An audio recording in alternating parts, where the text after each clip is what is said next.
नमस्ते, मेरे साथ शबनम हाशमी साहिबा हैं। मैं शबनम जी, स्वागत है आपका। जी, शुक्रिया। शबनम जी, ये हम लोग एक सीरीज कर रहे हैं। देश के आप जैसे बहुत से एक्टिविस्ट, बहुत से बुद्धिजीवी, मीडिया पर्सन, आर्टिस्ट, ये सारे लोग मिलके एक आवाज उठा रहे हैं कि जो देश में इस समय एसआईआर हो रहा है, उसके पहले उनका कहना है कि जो एक्सपेरिमेंट बेसिस पे पहला एसआईआर बिहार में हुआ था, जी, वो आप सब लोगों का ये मानना है, और आप लोग पत्र लिख रहे हैं, चिट्ठी लिख रहे हैं। उसी सीरीज में हम एक 10 रोज एक किसी का इंटरव्यू करते हैं, उसको लगाते हैं। आप लोगों की ये मानना है कि जो बिहार के इलेक्शन हुए, वो जो भारत का जिस तरह से इलेक्शन होने चाहिए, जितनी ट्रांसपेरेंसी के साथ, जितनी अकाउंटेबिलिटी के साथ, वो वैसे नहीं हुए हैं। और जो जो प्रश्न पूछे जा रहे हैं, उसका जवाब भी नहीं दे रहा है इलेक्शन कमीशन। ऐसे में एक बड़े वर्ग का देश का मानना है कि ये इलेक्शन बिहार के अवैध हैं, और अगले 12 एसआईआर की वो बात नहीं कर रहे, कह रहे हैं कि पहले तो इसी को आप प्रूव करिए कि ये ट्रांसपेरेंट है, लेवल प्लेइंग फील्ड है, किसी के साथ कोई फेवरेटिज्म नहीं हुआ है। मैं इस पे पहला, क्योंकि आप बिहार खूब गई थी, आपने वहां लोगों से मुलाकात की थी, सबको एक चीज आश्चर्य है कि देश में जितना याद है सबको, 90% का जो स्ट्राइक रेट है, वो आज तक किसी भी असेंबली इलेक्शन में किसी का नहीं हुआ। तो ये अजीब से इलेक्शन से, तो पहली आपकी प्रतिक्रिया कि ये जो एसआईआर है, ये जो भी इलेक्शन कमीशन कर रहा है, इज इट एक्सेप्टेबल, या इलेक्शन कमीशन को बहुत से प्रश्नों के जवाब देना चाहिए, और देना हम लोग उसको मांग भी रहे हैं लगातार। शबनम जी। देखिए, जो कुछ बिहार में हुआ वो बिल्कुल ही लगता ही नहीं कि ऐसा हो सकता था। क्योंकि मेरा तो मानना ये है कि बीजेपी खुद भी हैरान है कि इतने कहाँ से आ गए। मतलब आप, ऐसा नहीं है कि पहली बार बेईमानी हो रही है।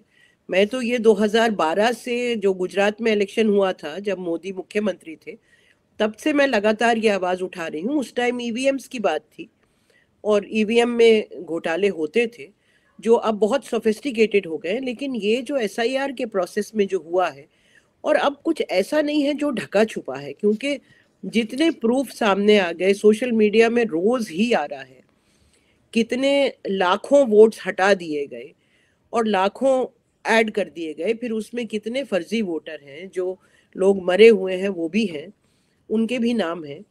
और सबसे बड़ी बात यह है जो मैं समझती हूँ, मैंने देखी, मैं आंकड़ों के साथ तो बहुत ज्यादा काम नहीं करती हूँ, मैं एक ग्रास रूट एक्टिविस्ट हूँ। और मैंने 1.5 महीना पूरे बिहार के 20 जिलों में मैं गांव गांव घूमी हूँ। मेरा मकसद ये था कि मैं वहाँ की औरतों की जो स्थिति है उसको जान सकूं।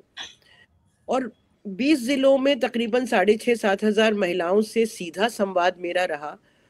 हर ग्रुप के साथ मैंने 1.5-2 घंटा गुजारा है।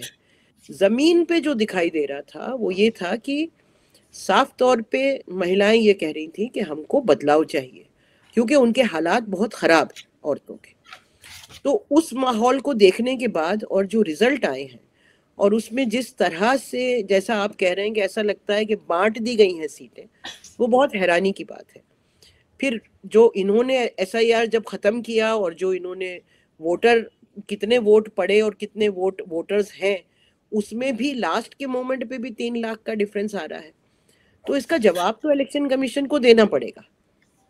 जो वोटर लिस्ट है उसमें तो राहुल गांधी ने ही दिखाया पूरे हिंदुस्तान को कि एक ही वोटर लिस्ट पे एक ही नाम के साथ, एक ही तस्वीर के साथ कितने अलग अलग वोटर्स हैं, या एक ही घर में 600, कहीं 500, कहीं 99। तो वो सारी चीजों का जवाब तो देना पड़ेगा। लेकिन बात यह है कि जवाब वो देता है जो निष्पक्ष काम करता है। जब इलेक्शन कमीशन को पूरी तरह से कॉम्प्रोमाइज कर दिया गया, तो हम उम्मीद भी करें कि वो जवाब देगा, तो मुझे लगता नहीं कि वो जवाब देगा। बात यह है कि अब इस देश की जनता को सोचना है कि इन हालात में क्या करें, जब ना इलेक्शन कमीशन आपके साथ है, ना जुडिशरी का एक बड़ा सेक्शन जो है वो सुनने को तैयार नहीं है। मीडिया तो पहले ही, जिसको हम मेन लाइन मीडिया कहते हैं, वो पहले ही बिक चुका है। तो ये किस तरह लड़ाई होगी, किधर जाएगी, ये बहुत बड़ा प्रश्न है। जी, क्योंकि चंदन जी, इसको इस तरह से ज्यादातर लोग तो इस तरह से देख रहे हैं कि ये आम आदमी को, जो लोकतंत्र के जो पहली सीढ़ी थी, और उससे उसके बहुत से दरवाजे खुलते थे, उसका हक, उसका हुकूक, उसकी बराबरी, उसको इस देश में जीने का हक, उसको जो इस देश की बहुत सा संविधान गारंटी करता था, उसका मतलब बहुत सी गारंटीज को, ये दरवाजे बंद हो जा रहे हैं। क्योंकि अगर आप मेरे वोट का अधिकार छीन ले रहे हैं और मुझे उस वोट के प्रोसेस में ही नहीं रख रहे हैं, तो मैं तो इस अधिकार से वंचित हो रहा हूं। एक तो आप इस पे जरा मैं चाहता हूं, दूसरा, इस देश का संविधान ये बार बार कहता है कि मेरा काम नहीं है अपना प्रूफ लाना। मैं अगर इस देश में हूं, मैं इस देश में रहता हूं, मैं यहां पैदा हुआ हूं, तो ये इलेक्शन कमीशन की ड्यूटी है कि वो मुझे वोटर लिस्ट में डाले। मैं नहीं जाऊंगा, ये इलेक्शन कमीशन का काम है, जो संविधान कहता है। मैं इस पे भी एक टिप्पणी चाहता हूं, क्योंकि अब ये मुझसे, मैं लखनऊ में बैठा हुआ हूं, ऐसा यार वो बीएलओ आ रहा है कि वो 2003 का कागज दीजिए, फिर मेरे लड़के के लिए कह रहा है उनका कागज दीजिए, तो उनके पिता का दीजिए, तो ये क्या क्या तमाशा हो रहा है। मैं इस पे एक टिप्पणी चाहूंगा। It is the onus, election commission has shifted on us, जबकि हमारी जिम्मेदारी नहीं, ये इलेक्शन कमीशन का काम है। शबनम जी, इस पे मैं समझना चाहूंगा। नहीं, आप बिल्कुल सही कह रहे हैं कि जो वोट का अधिकार है अगर वो ही छिन जाए, देखिए हमारे संविधान ने हमें बहुत सारे बराबरी के अधिकार दिए। संविधान ने कहा कि किसी भी जाति के हो, किसी भी धर्म के हो, किसी भी रीजन के हो, किसी भी आपका जो भी आप औरत हो, मर्द हो, कोई भी धर्म हो, आपको बराबरी का अधिकार मिलेगा। बाकी अधिकार तो मिले नहीं, उनके लिए लड़ाई चल रही है। औरतें लड़ रही हैं, दलित लड़ रहे हैं, आदिवासी लड़ रहे हैं अपने बराबरी के अधिकार के लिए। लेकिन एक इकलौता अधिकार था जो वोट का अधिकार था, जो सबके पास बराबर था। अब ये जो पूरी प्रोसेस एसआईआर की हुई है, उसमें वो जो एक बराबरी का अधिकार सिर्फ मिला हुआ था, उसको भी छीन लिया गया है। और आपने बात की बीएलओस की, अभी तो सभी ने देखा है जो ओपनली, जो इतने बीएलओस ने जिनकी किसी की डेथ हो गई, किसी ने सुसाइड कर लिया, तो उसकी तो फैमिली कह रही है कि उसके ऊपर प्रेशर था कि आप जो माइनॉरिटी के और ईबीसी और ओबीसी के जो वोटर हैं उनका वोट हटाइए। तो ये प्रेशर कहाँ से था? ये प्रेशर तो जाहिर है कि अल्टीमेटली इलेक्शन कमीशन से ही आ रहा है ना।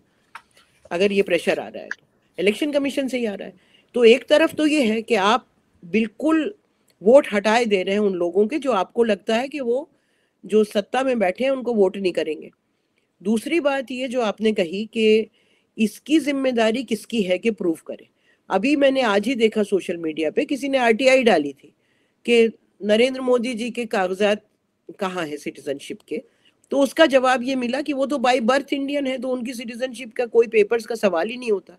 तो नरेंद्र मोदी क्या बाकी हिंदुस्तानी सिटीजन से कोई उनको एक्स्ट्रा वो मिली हुई है कि उनके लिए कोई कागज की जरूरत नहीं और बाकी हर एक हिंदुस्तानी को अपना कागज प्रूफ करना है? वो तो किसी से भी कह दें कि अपने पिताजी का या माता जी का बर्थ सर्टिफिकेट ले आओ, मेरे ख्याल में कोई Hindustani including prime minister, home minister, president, किसी के पास भी नहीं होगा ये ओनस जो है। और जिसके पास, इसके अलावा ये जिसके पास, जिसने पिछली बार इलेक्शन में वोट दिया है, जिसके वोट से आप जीत के आए हैं, लोकसभा भी आप जीते हैं और बिहार भी आप जीते हैं, उसको आज आप कह रहे हैं तुम वोटर नहीं हो, तो ये जिम्मेदारी मेरी तो नहीं हो सकती। अगर मेरे बाप दादा यहीं के जन्मे हैं, अगर उन्होंने यहीं पे जिंदगी गुजारी है, अगर मेरे पास यहाँ, मैं यहाँ पैदा हुई हूँ, मेरे पास पासपोर्ट है, मेरे पास और चीजें हैं, तो आप ये कहेंगे कि जन्म पत्री लाओ, तो जन्म पत्री तो मेरे पास भी नहीं है और कहाँ से आएगी? तो ये तो बाकायदा एक पूरा षड्यंत्र है जिसमें आप लोगों को उनके वोट के अधिकार से, उनकी सिटीजनशिप के अधिकार से छीनना चाहते हैं। और मुझे पता नहीं जर्मनी से क्या क्या कुछ उन्होंने लिया है, लेकिन हम उसी रास्ते जा रहे हैं बिल्कुल, जहां पे आपने मार्जिनलाइज करके रख दिया एक पूरी, बहुत सारी, एक large section of the society को। आनंद जी, मैं एक चीज और शबनम जी, इसको एक और आगे बढ़ा दूं इस चर्चा को। जो ये बीएलओ का मामला है ना, देखिए पहली चीज तो ये है कि बीएलओ जो भी बना है वो कोई और सरकारी, वो या तो टीचर है या पंचायत अधिकारी है, उसका ये प्राइमरी काम नहीं है। नंबर एक, जब ये कंसीव किया गया था और जब इलेक्शन कमीशन को लगा कि इस तरह के कामों के लिए हमें कुछ कुछ लोग चाहिए, तो एक व्यवस्था ये हुई थी कि उसको 1,000 रुपये महीना, 12,000 रुपये साल का मिलता है, और वो साल भर अपना जनवरी में एक बार देख लेता है, फिर साल भर, क्योंकि एक ही बूथ होता है उसके पास, एक बूथ में अमूमन 1200 से 1400 वोटर होते हैं। अगर उसको 5 से उसको भाग दे दें तो 300 से कम ही 250-300 घर होते हैं, वो उनको ठीक से मैनेज कर सकता है। लेकिन अगर आप उससे कहिए 30 दिन के अंदर, तो वो नहीं कर सकता, और उसका अपना काम नंबर एक। दूसरा, ये एक और चीज हो रही है जो बीएलओ का अभी एक समस्या जो शुरू होगी, देखिए बिहार में और उत्तर प्रदेश में हो सकता है ना हो, लेकिन बंगाल में अगर आप किसी का नाम काटा जाएगा जो कहीं और की वजह से कट रहा है, तो उसकी जिम्मेदारी लोग ठहराएंगे बीएलओ पे। और अभी तो ये शुरुआत हुई है ना, क्योंकि जब आपके और हक हटेंगे तो लोगों का गुस्सा बीएलओ पे निकलेगा। वो एक एक बहुत अजीब सी स्थिति में हम लोग आने जा रहे हैं। एक तो मैं इस पे आपको पूछना चाहूंगा कि ये बीएलओ को आप इतना रिस्पॉन्स, एक महीने में व्हाट इज द टीयरिंग हरी। दूसरा, मैं एक चीज और आपसे से पूछना चाहूंगा, एक ये नया इन्होंने पैदा किया है बीएलए, बूथ लेवल एजेंट, और ये पॉलिटिकल पार्टीज को इन्होंने उसमें इन्वॉल्व कर दिया कि पॉलिटिकल पार्टीज के ऊपर ओनस है, वो अपने अपने वोटर बनवाए। जैसे आप तो इतना घूमी, मैं लखनऊ में रहता हूं, मुझे लगता है कि मैंने अपने लोगों के बीच में बहुत काम किया है। मैं जिस क्षेत्र में रहता हूं, पानी बिजली उनके हक की लड़ाई लड़ता हूं, उनके लिए रहता हूं। तो मैं 2027 का इलेक्शन लड़ना चाहता हूं। मेरे हिसाब से सारी पॉलिटिकल पार्टीज अच्छी नहीं है, मुझे लगता है कि मैं लड़ सकता हूं। मैं बीएलए कैसे बनाऊं? Can someone can give the answer? क्योंकि इस देश का कानून कहता है कि आप भी इलेक्शन लड़ सकते हैं और लेवल प्लेइंग फील्ड है आपकी। तो मैं बीएलए कैसे बनाऊं, इसका आंसर भी मैं, मतलब वेयर आई गो। तो मैं शबनम जी इस पे भी जरा एक आपकी टिप्पणी चाहूंगा कि ये पर से एंटी कॉन्स्टिट्यूशन है जो सारी चीजें हैं। नहीं, बिल्कुल आप सही कह रहे हैं कि ये, पहली बात तो ये कि जो आपने पहली बात कही बीएलओ की, और जो प्रेशर बढ़ेगा जैसे जैसे लोगों के वोट कटेंगे या उनसे ये सैकड़ों पेपर्स मांगे जाएंगे जो उनके पास नहीं होंगे, तो अभी तो सरकार का प्रेशर है बीएलओ के ऊपर कि 30 दिन में ये सब कुछ पूरा करके दो, जो कायदे से उसके पास 1 साल भर होना चाहिए ये करने के लिए। उस प्रेशर में इतने सारे बीएलओज ने की डेथ हो गई, किसी ने आत्महत्या कर ली, किसी की वैसे डेथ हो गई। तो जब ये प्रेशर बढ़ेगा उसके ऊपर भी, और लोगों की भी जब झुंझलाहट बढ़ेगी कि मुझसे मेरा वोटिंग का अधिकार, मुझसे मेरा नागरिक होने का अधिकार छीना जा रहा है, तो उसके सामने तो सबसे पहले बीएलओ ही होगा। और अभी पिछले 10 साल में जब से मोदी सरकार आई है, इतना एक वायलेंस का माहौल बना दिया है, एक लिंचिंग्स का माहौल बना दिया है कि कोई बात होती है तो लोग सीधा मारने पे उतरते हैं। पहले ऐसे हालात नहीं थे। तो उन हालात में कितने बीएलओज के ऊपर अटैक होगा, कितने बीएलओज मारे जाएंगे, ये बहुत सोचने वाली और बहुत खतरनाक बात है। इसका कुछ भी नतीजा हो सकता है। और दूसरी बात भी बिल्कुल सही है कि ये बीएलए, ये पॉलिटिकल पार्टी की जिम्मेदारी थोड़ी है कि वो वोटर बनाए, ये इलेक्शन कमीशन की जिम्मेदारी है। इलेक्शन कमीशन लोगों को नियुक्त करे, अगर उसके पास लोग नहीं हैं तो लोगों को हायर करे, और वो इलाके में जाके एक एक घर में जाके, और जो वोटर, नए वोटर बनाने की बात है या चेकिंग करने की बात है, ये उनकी जिम्मेदारी है। आप तो सारी जिम्मेदारी दूसरों के ऊपर डाले दे रहे हैं, पॉलिटिकल पार्टी की तो नहीं है।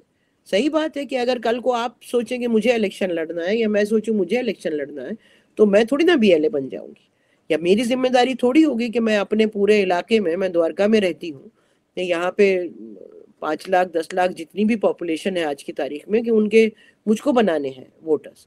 वोटर बनाना तो आपका काम है, तो आपकी जिम्मेदारी क्या रही? ना तो नहीं आप, नहीं शबनम जी माफ कीजिएगा, मैं बीच में टोक रहा हूं। नहीं, मान जी लीजिए आपके यहाँ 300 पोलिंग बूथ हैं, मैं एमएलए की बात कर रहा हूं, जी आप जी बनाना चाहते हैं, आपको इलेक्शन कमीशन ये अथॉरिटी ही नहीं देगा कि आप अपना बीएलए बनाए, भाई he will not recognise you. मेरा मूल प्रश्न तो वहीं से है। जी मतलब जी ये इलेक्शन कमीशन बिल्कुल नालायकी का काम कर रहा है। और दूसरा, मैं एक और इससे इससे एक मतलब सप्लीमेंट्री भी इसके साथ, इस देश का सुप्रीम कोर्ट क्या कर रहा है, क्योंकि सुप्रीम कोर्ट की मूल जिम्मेदारी ये भी है, वो कोई न्यायपालिका का थर्ड लास्ट स्टेज नहीं है। उसका काम एक ये भी है कि इस देश के संविधान ठीक से लागू हो रहा है कि नहीं हो रहा, ये उसका दायित्व है। मैं उस पर भी एक टिप्पणी चाहूंगा। देखिए, सुप्रीम कोर्ट तो आज से नहीं, मैं कहूंगी कि पिछले कई साल से, मतलब ऑलमोस्ट अब 4-5 साल होने को आ रहे हैं या ज्यादा ही शायद, वो बहुत ज्यादा मायूस कर रहा है। क्योंकि अल्टीमेटली एक सिटीजन के पास क्या चीज रह जाती है जब आप हर तरफ से मायूस होते हैं, जब सरकार जो है वो सारे ऐसी चीजें कर रही है जो एंटी डेमोक्रेटिक है, जब लगातार हमारे संविधान पे हमले हो रहे हैं, चाहे वो अभी ये एसआईआर का मामला हो या पहले और भी मामले हो, या हम बाबरी मस्जिद का ही अगर हम पूरा का पूरा जजमेंट जिस तरह से हुआ वो ले लें, और उसके बाद बहुत सारे, बल्कि मैं तो और पीछे जाऊंगी, 2002 या 1984, सुप्रीम कोर्ट जो है वो उसकी जिम्मेदारी होती है कि कई बार जब ऐसे हालात हो जाए, इलेक्शन सर पे है और आप अपनी हियरिंग की डेट्स, अभी आपने एक सवाल पूछ लिया, अभी दूसरा सवाल पूछ लिया, वो जो अर्जेंसी है उसको आप नहीं समझ रहे हैं। अर्जेंसी जो है कि अर्जेंसी ये है कि आप इसको रोकें, उस प्रोसेस को। जब वो सैकड़ों आपसे डॉक्यूमेंट मांग रहे हैं, लोगों के पास नहीं है, वो नहीं दे पा रहे हैं, इलेक्शन सर पे है, तो या तो आप उस प्रोसेस को रोकें कि भाई जिसके पास पिछली बार कार्ड था और जो नए वोटर हैं उनको वोटर बनाइए और उनको इस इलेक्शन में वोट देने दीजिए, फिर आप इस प्रोसेस को आगे ले जा सकते हैं। ना वो ये कर रहा है, ना वो कर रहा है, वो कहीं बीच में आधे में लटका देता है। आपको ये भी लगता है कि कहीं कुछ उम्मीद है, लेकिन वो उम्मीद कहीं जिसका रिजल्ट आता हुआ नहीं दिखाई देता। तो एक दिन एक छोटा सा, एक अच्छा कोई छोटा सा बहुत आ जाता है ऐसा सुप्रीम कोर्ट में फैसला जिसमें आप खुश हो जाते हैं, और उसके बाद एक ऐसा फैसला आ जाता है जिसको लेके आप रोते रहते हैं। तो सुप्रीम कोर्ट अगर गवर्नमेंट के अधीन काम करने लगे या उनकी धमकियों के अधीन काम करने लगे, वेरियस जजेस, मैं पूरे सुप्रीम कोर्ट को नहीं कह रही, मेरा अभी मानना है कि चाहे सुप्रीम कोर्ट हो या हमारे हाई कोर्ट्स हो, इवन बाकी जो कोर्ट्स हैं उसमें अभी भी ऐसे जज बैठे हुए हैं जो प्रेशर में नहीं आ रहे, लेकिन बहुत सारे ऐसे हैं जो प्रेशर के अंदर काम कर रहे हैं, जो दिखाई दे रहा है। तो सुप्रीम कोर्ट अगर अपने जो उनका दायित्व है, जो उनकी जिम्मेदारी है, अगर वो उसके पीछे हट जाएगा तो डेमोक्रेसी को कौन बचाएगा इस देश में? फिर तो कोई उम्मीद ही नहीं रहती कि यहाँ पे अथॉरिटेरियनिज्म जो है वो ऑलरेडी आधा हिंदुस्तान क्या दिमागों पे तो कब्जा कर चुका है, और बहुत कुछ सारी जो हमारी मेजर जिसे कहेंगे ब्यूरोक्रेसी है कि पार्लियामेंट है या मीडिया है, सब पे कब्जा कर चुका है। अब अगर जुडिशरी भी उनके अंदर चली जाती है तो उम्मीद बहुत कम दिखाई देती है। शबनम जी, मैं आखिरी से अंतिम सवाल कर ले रहा हूँ। उत्तर प्रदेश में एक और नई चीज हुई है। उत्तर प्रदेश के मुख्यमंत्री योगी जी ने कहा है कि हम डिटेंशन सेंटर भी बना रहे हैं हर जिले में। नो, इसको कई लोग इससे मिला के देख रहे हैं, क्योंकि वो ये कह रहे हैं कि सीएनआरसी से आगे का ये कुछ है। क्योंकि अगर आप ये कह रहे हैं कि हम डिटेंशन सेंटर हर जिले में बना दे रहे हैं, तो अल्टीमेटली आप क्या कम्युनिकेट कर रहे हैं? क्योंकि ये बिल्कुल साफ साफ सीएनआरसी का ज्यादा स्ट्रॉन्गर वर्जन है, जहां पे हर, और खास करके जो अल्पसंख्यक हैं उनसे कहा जा रहा है कि आप अपने प्रूफ करिए, और अजीब अजीब तरह के कागज मांगे जा रहे हैं जो हम लोग भी नहीं, कोई नहीं दे सकता है। मैं एक अंतिम वो कि डिटेंशन सेंटर की भी एक धमकी, एक डर और धमकी उत्तर प्रदेश में। देखिए, हम, जैसा मैंने पहले कहा कि हम बिल्कुल जर्मनी के रास्ते जा रहे हैं। जो वहां पे जिस तरह कंसंट्रेशन कैंप्स बनाए गए, जिसमें ज्यूस को डाला गया, वो बाद में खैर और भयानक उसका रूप उन्होंने लिया, लेकिन ये जो कदम है ये उसी तरफ जा रहे हैं। डिटेंशन सेंटर आप किसके लिए बना रहे हैं? पहले आप एसआईआर या सीएनआरसी के जरिए आप लोगों से उनकी नागरिकता छीन रहे हैं, जो यहीं के रहने वाले हैं, जिनकी पुश्तें यहाँ पे या तो दफनाई जा चुकी हैं या उनका यहीं पे पैदा हुए, यहीं मरे, यहीं उनकी राख इसी मिट्टी में फैलाई गई। उन सब से आप, चाहे दलित हो, आदिवासी हो, मुसलमान हो, खासतौर से जो पिछड़े वर्ग हैं, उनसे आप नागरिकता उनकी छीन रहे हैं, और उसके बाद आप चाहते हैं कि आप उनको डिटेंशन सेंटर्स में भेज दें। तो ये, हम बिल्कुल भी जर्मनी से कहीं अलग, उस रूट से हम कहीं अलग नहीं जा रहे हैं, और ये बहुत खतरनाक है। और फ्रैंकली आप मुझसे पूछें तो मुझे आज की तारीख में इसका रास्ता नहीं पता। अभी तक ये था कि हमें ये दिखता था कि हम इस तरह लड़ें तो हम इन चीजों को कंट्रोल में कर सकते हैं, लेकिन बिहार के इलेक्शन के बाद जिस तरह से खुलेआम बिहार का इलेक्शन को चुराया गया, बल्कि डाका डाला गया, उसके बाद ये रास्ता नहीं दिख रहा है। और ये भी नहीं समझ में आ रहा है कि अगर काम भी करें तो अगर इलेक्शन इनको इसी तरह जीतने हैं और इसी तरह लोगों से उनकी नागरिकता और उनका वोटिंग अधिकार छीन लेने हैं, तो फिर काम भी जिस तरह हम लोग करते हैं या एक्टिविस्ट करते हैं, उस काम का मतलब भी क्या है? मुझे लगता है कि इस वक्त सभी उन लोगों को जो संविधान को बचाना चाहते हैं, जो इस देश में लोकतंत्र को बचाना चाहते हैं, उनको नए तरीके ढूंढने होंगे, जिसका फिलहाल मेरे पास जवाब नहीं है। मुझे खुद भी वाकई समझ में नहीं आ रहा, शायद पहली बार जिंदगी में हुआ है कि आगे कौन सा कदम लेना है जिससे इस पागलपन को हम रोक सकें। और शबनम जी, ये बिल्कुल क्लियर है कि देखिए, जो एक बार बार हम लोग कह रहे हैं ना कि पॉलिटिकल पार्टीज और सड़क पे उतरना होगा। किसान तो सड़क पे उतरे, तो उससे अच्छा, और मेरे जीवन काल में मेरी भी उम्र हो गई, मैंने उससे अच्छा ऑर्गेनाइज संगठित, व्यवस्थित, डिसिप्लिन वो नहीं देखा था। अब लोग उसमें कह रहे हैं नहीं वो एक जगह के किसान थे। किसान आंदोलन एक इसका वो बेहतरीन नमूना है कि ये सरकार सुनने ही को नहीं तैयार है। तो अब रास्ता तो मुश्किल है, लेकिन मुझे ऐसा लगता है कि शायद इस देश में कहीं ना कहीं आम जन की आखिर में, क्योंकि the last right is with the common man, और अभी तक कॉमन मैन ने आज तक निराश नहीं किया। बहुत बहुत अच्छे दिन आए, बुरे दिन आए, लेकिन the common man is, let's see, I mean हम लोग को तो भाई उम्मीद पे दुनिया कायम है, उम्मीद है कि कुछ ना कुछ तो रास्ता निकलेगा। बहुत बहुत शुक्रिया बात करने के लिए। Thank you so much. Thank you. शुक्रिया, नमस्कार।